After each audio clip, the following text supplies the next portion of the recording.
Hello, everybody, and welcome to Reviews That Don't Matter with Jessica Hitt. My name is Jessica Hitt, and on today's episode, we're going to be talking about The Man from U.N.C.L.E., which is a Guy Ritchie film who I love Guy Ritchie, so I'll watch pretty much any of his films, starring Armie Hammer, Alicia Vikander, and Henry Cavill.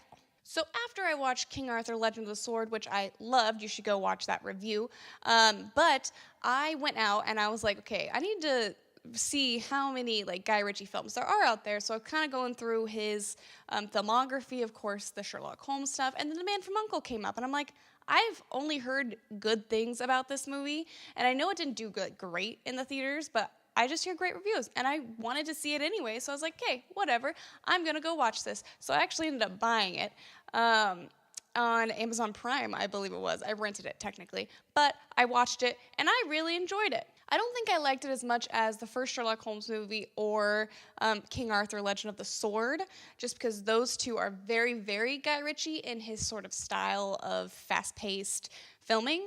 And this one, although you can definitely tell it's Guy Ritchie, it's not like uber Guy Ritchie. What I think is the best part of this movie, while stylistically it's great, the dialogue's really good, I think the chemistry between the lead three actors, and Henry Cavill, Armie Hammer, and Alicia Vikander are fantastic.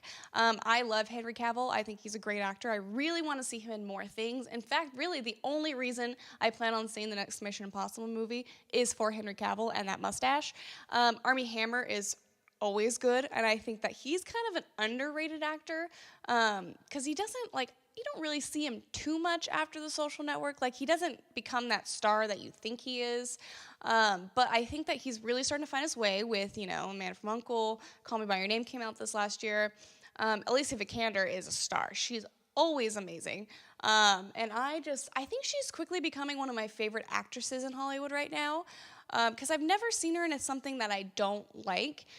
There's a couple of things that I really need to see, like Ex Machina, that she is in. And you've also got Hugh Grant in this movie, who kind of pops up, and you're like, oh, that's a cameo from Hugh Grant. And he kind of keeps coming back, and you're like, okay, he's actually in this movie. I had no clue whatsoever.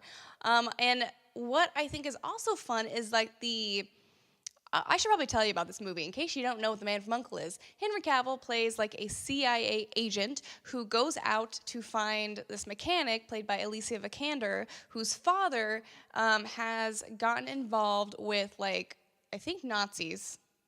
Pretty sure Nazis, because he teams up with Armie Hammer's Russian KGB operative, and it's a really fun ride. You've got Alicia Vikander being paired up with Armie Hammer's Russian operative, and they don't quite get along, but they actually get along way more than you think, and they kind of start falling for each other. Never crosses that. You have Henry Cavill, who is just this really suave, kind of, in my opinion, I know this has I think it had a TV show, Man from U.N.C.L.E., way back in the day. Very James Bond. I like him better than James Bond, personally. Way more charisma. But it's a really fun adventure that they go on, and I think that that's interesting enough, trying to find her dad and kind of having these really interesting character moments between everybody, and also this friendship that's kind of developing between Henry Cavill's CIA agent and, of course, Armie Hammer's KGB operative, to where, they start off the movie as being against each other, and then they find out that they actually have to work together,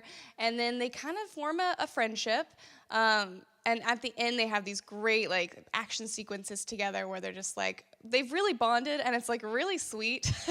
And there's also some really fun twists with Alicia Vikander's character, Hugh Grant's character, the story in general, I don't want to give too much away because I feel like there's a lot of people who haven't seen this movie that really should go out and see it. I would definitely recommend this to anybody who likes Guy Ritchie. And I know he can be kind of an acquired taste. I like pretty much everything he does. I mean, obviously, Sherlock Holmes' Game of Shadows was not the greatest, but I still really enjoy his style. I love that fast-paced talking, and it's very much like I said in King Arthur, Legend of the Sword. You can't really not pay attention for 1 second. You'll miss something, because there's always something being spouted out that's important to the story. And so it holds your attention really, really well, especially if you're into the characters, which I think that Guy Ritchie builds really great characters. I can definitely see why this might not have done too well. The marketing campaign, I don't remember much about it. I don't think it was that great. also, I mean, it does come, well, it came a little bit before the age of reboots.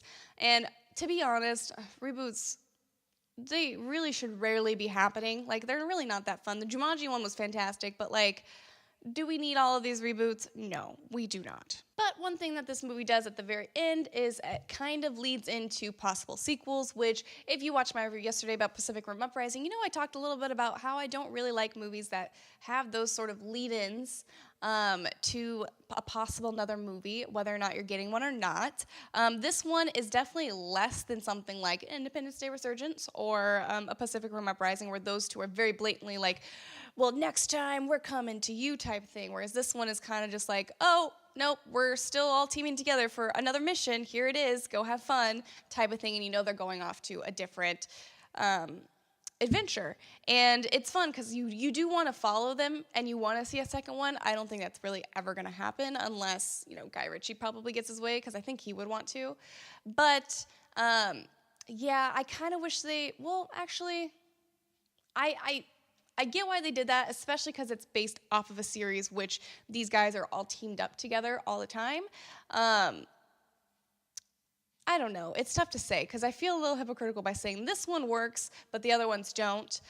This one's not as heavy-handed. I think that helps a lot, whereas like I forgive it. And also, it does keep me clamoring for more. And plus, when you rewatch the movie and you realize they're not going to be doing a second Man from U.N.C.L.E., then you see that like, oh, well, their story continued on type of thing. It wasn't like, come back for the next one and you'll see. Even though I would 100% be first in line for A Man from U.N.C.L.E. 2, and I would be telling everybody to go just so it could do well at the box office, but who knows what's going on with the box office. Like, it's a weird time for the box office. Anyway, I hope you guys liked this review. If you did, give it a thumbs up, comment down below. If you've seen Man from U.N.C.L.E., what do you think about the movie? Or maybe go out and see it. Say that I sent you there, you know? Whatever. Also, don't forget to subscribe. I make videos Monday through Friday. And then oh God, I almost said the same thing over again. What is wrong with me? I'm just gonna go. Bye.